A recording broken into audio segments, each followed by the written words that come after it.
इसका उद्देश्य आपको परम आनंद की ओर ले जाना है। आप इसे अपनी साधना बना सकते हैं। अगर आप 24 घंटे इसका जाप कर सकते हैं तो यही आपकी साधना है। यह आपको वहां तक ले जाएगा, कुछ और नहीं, बस इसका जाप करिए। यह आपको ठीक वहीं पहुंचा देगा, क्योंकि यह ध्वनि प्राण प्रतिष्ठित है, ये ऊर्जान्वित है, ये जीवित है, ये सिर्फ ध्वनि नहीं है। मंत्र क्या होता है और मंत्र क्यों? मंत्र का मतलब है यह ध्वनियों की एक बहुत ही सुजान व्यवस्था है।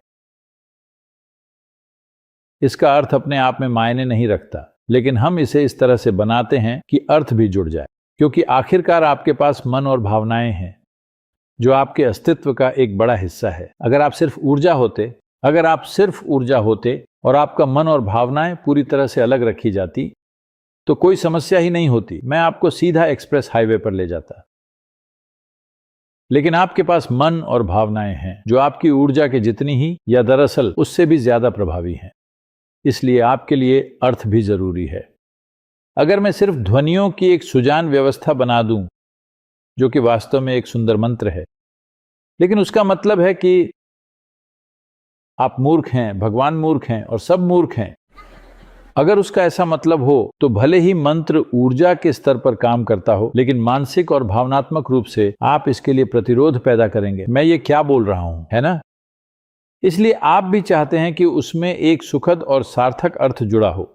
यह जरूरी है। वैसे आपके लिए नहीं, क्योंकि आपको वैसे भी मंत्र का अर्थ समझ में नहीं आता। यह भाषा न समझने का फायदा है। लेकिन जो लोग अर्थ समझ सकते हैं वे चाहते हैं कि मंत्र का अर्थ भी उनके मन और भावनाओं के लिए अच्छा हो। अगर वे मतलब को अलग रखने के लिए तैयार हो तो हम ऐसी अलग अलग ध्वनियों का संयोजन कर सकते हैं। चलिए पहले अर्थ को ही समझते हैं, क्योंकि ध्वनि को समझने के लिए हमें व्यावहारिक सत्र की जरूरत होगी। सिर्फ बातों से काम नहीं चलेगा। ब्रह्मानंद स्वरूप मीन्स, ब्रह्मानंद स्वरूप का मतलब है स्वरूप यानी किसी चीज की छवि या प्रतिबिंब। ब्रह्मानंद का मतलब है परम आनंद या परम सुख। तो इसका मतलब हुआ यह परम आनंद की छवि है। ईशा का मतलब है असीम, यानी ईशा का मतलब है वह जो शासन करता है।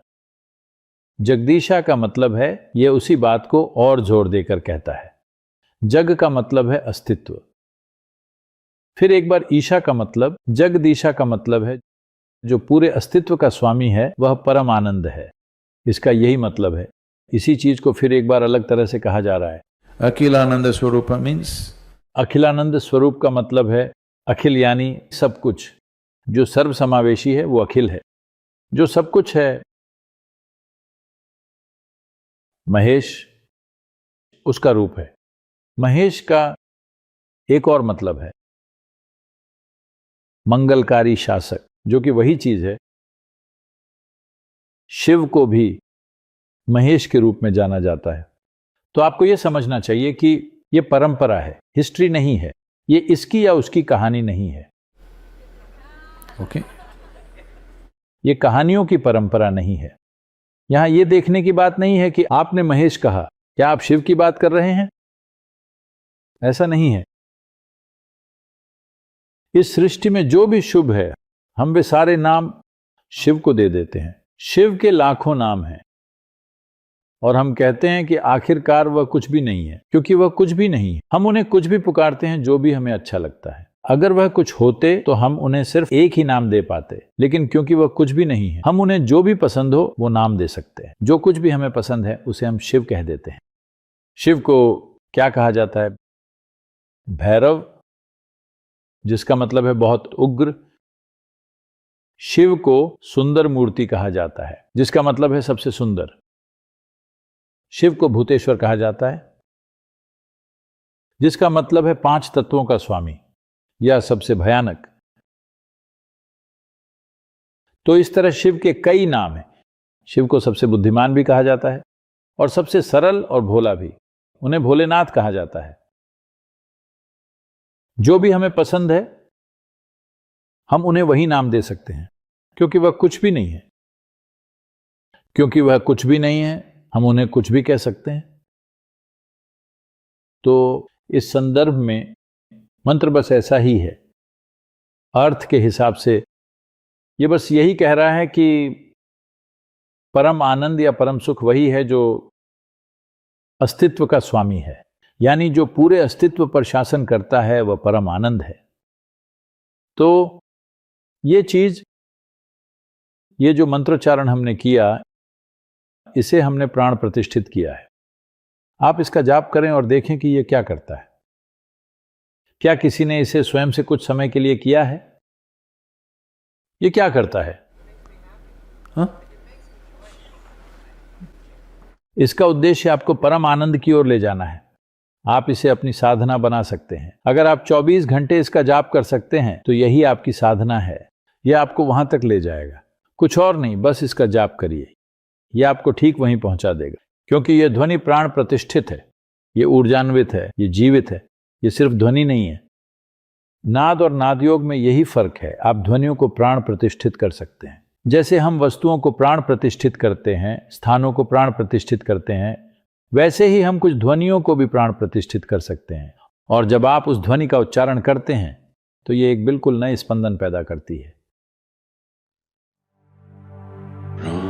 ब्रह्मानंद स्वरूपा ईशा जगदीशा अखिलानंद स्वरूपा ईशा महेशा ब्रह्मानंद स्वरूपा ईशा जगदीशा अखिलानंद स्वरूपा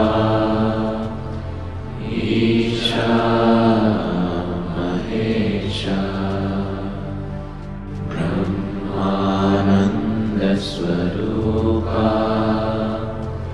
ईशा जगदीशा अखिलानंद स्वरूपा ईशा महेशा ब्रह्मानंद स्वरूपा ईशा जगदीशा अखिलानंद स्वरूपा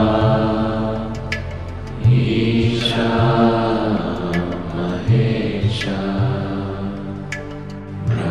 ब्रह्मानंद स्वरूपा ईशा जगदीशा अखिलानंद स्वरूपा